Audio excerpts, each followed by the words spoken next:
it's Aliana. I know it's been a while since I have recorded, but for one of my first videos back, other than the one that I posted just a few days ago, I decided that I wanted to make a video about self-worth and self-importance, because lately what's been going on while I was away, I was able to experience different things and be able to see more and learn different things. And I gained new experiences while I was away as well, and I thought I should bring up this topic because it might help somebody who needs some guidance, or for anybody who might relate to this. Self-worth can be brought in different ways. You could have a lot of confidence to the smallest amount of confidence ever. Absolutely anybody can tell you that they've had a point in their life where they have felt a little weird about themselves, whether that's about their skin, the way they sound, the way they look, their hair, anything, personality, whatever you want to say. I was thinking, because I met a lot of people and we were talking about things like that, and then it brought me into thinking about this topic. So I'm going to give you a backstory to really what made me think I should talk about this topic, because this is kind of what set it off to where I was finally like, you know what, I have it in my mind now that this is what I'm going to do, so this is what is going to happen. You don't necessarily have to start out with the highest amount of confidence ever. You may have the lowest amount of confidence that you could ever think of. Like, you may not think highly of yourself at all, not even just a little bit. But there are some times, there are some people that know that they had a very high self-esteem. Like, they were happy with themselves just the way they were, in a good way, you know. But then something happened in their life where they started to become a little more self-conscious. But after I kind of came to conclusions about the issue, I started to feel better about myself again. But what happened was I got into a relationship after a while of being single. I thought it would be fun, and it was, like, in the beginning. But, so I get into a relationship with this guy, and everything is great for the first couple of weeks. The relationship didn't last that long, but even in that relationship, I would always try to make the other person happy, and I would hope that they were happy with me, you know. But what happened is, after a while, he started to not be interested in me anymore. So that kind of brought my self-esteem down. As I was curious, I was like, I am really into this guy,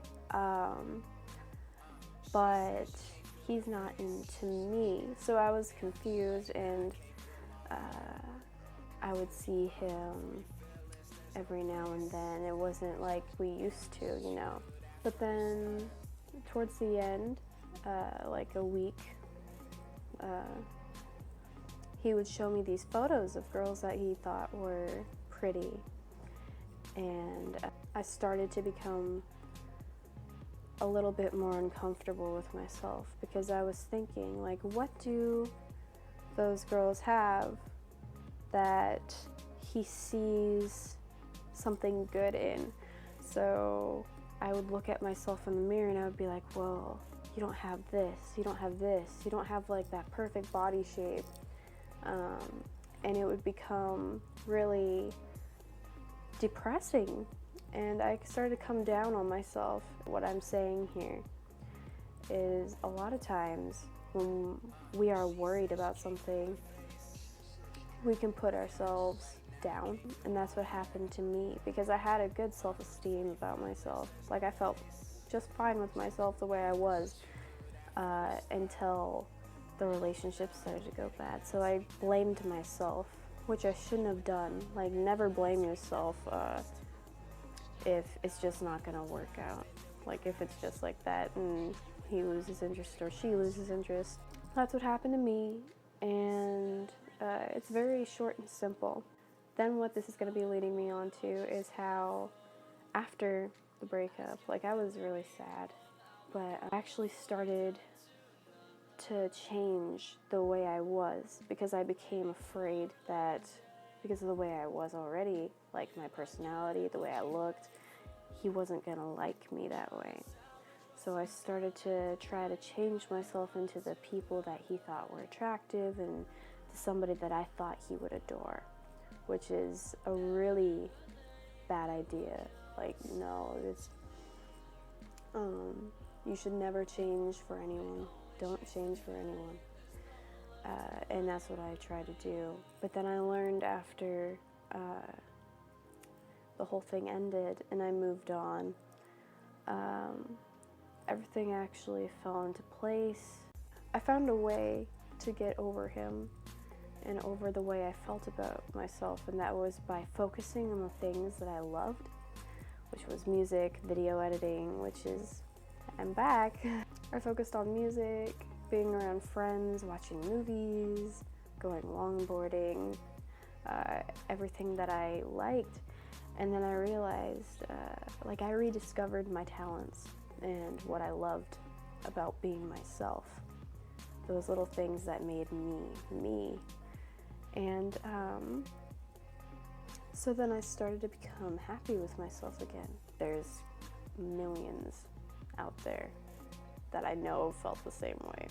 It's important to be who you are, no matter if the person that you're with seems to be losing interest and you think he might leave. Never change who you are unless it's changing for the better. If you've done something wrong, do not change anything about yourself, not anything that you like, not the way you look, unless, you know, you would like to change just for your own benefit because you would like it. Don't change anything about yourself. Sense of humor, nothing for anyone, because if he or she does not like you the way you are, somebody else will. And as painful as it is, because I've been through it a few times where the person that I was with, they lost interest in me, and then I would be afraid, so I would try to change myself. And I just learned you have to let them go. You have to stay strong to who you are, whether you think that you are good enough or not. Because I know there's that voice in your head that tells you, maybe, you know, maybe this, maybe that. Because I've been there, and I know it's not easy to just tell yourself, oh yeah, I'm good the way I am. Because I know it's not that easy to change anything. Anybody else's thoughts towards you does not define you. They can insult you for your skin, they can insult you for the way your body is, because I've been insulted about many things about myself. But on the other hand, I've also been complimented by those same things. So really, it's a biased opinion. But the reason why I brought this topic up is because I thought, you know, I've talked to many people and they've had struggles. And I don't think this topic has been talked about enough because it's kind of an iffy subject. Some people just look at it and they go, it's not that easy. Well, I know it's very difficult, but it is possible. It's not a permanent thing where you are going to always look at yourself in the mirror and say, I'm bad, I'm this, I'm that. Because it is a possibility that you will be comfortable with yourself for one point. And my advice would be to look at your strong points, whether that's at math or art or music, and focus on it and help yourself grow with it. And it's all normal. No matter who you are, no matter what you do, you're you. You can't change anything about you. You can't change that you're you. So we all have to learn to love ourselves one way or another. It might take more time than you think, but that doesn't mean it's impossible. I mean, I've had my experiences and I'm still young, so if I can do it, I think anyone can. There's a whole nother topic that I could talk about. I think I'm going to save it for another video. It's how it can lead to depression and worsen, because I've also been there too. So if you'd like to hear anything about that, feel free to let me know down in the comments. And this video is already pretty long, so I think I'm going to end it here. If you would like to be updated on what's going on, or if you want to know when other videos are, you can follow my social media, or you can subscribe down below. If you like this video, feel free to give it a like. Thank you guys for watching, and I will talk to you guys later.